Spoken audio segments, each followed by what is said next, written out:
chữ với cố kia hài cho về lâu y bao năm mỏi chữ nhiều hi là gì cho qua khai với bao cha hi coi y kia cái tên và nhiều chữ khô hai lại cha quy bài ôi lại mà rê chú nê với cô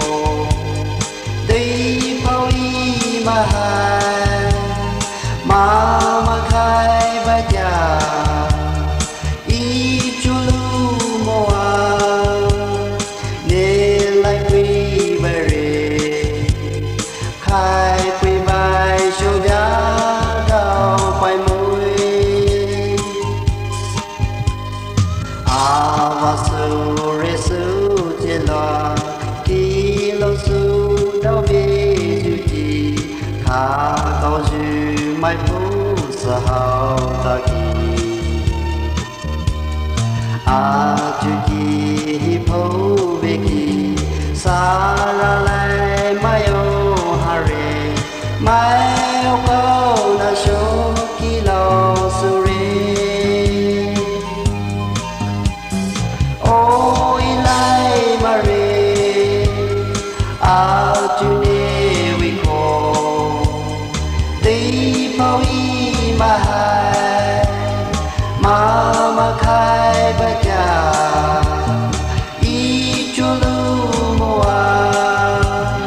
nê lại quy bà rê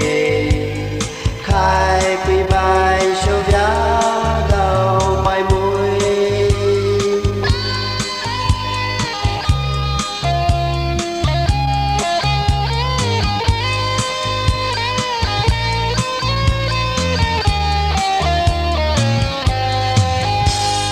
chữ y liu cho ta khai về sâu khai thi nhé vi mà cha chạy cha thi lý khai quy lu sơi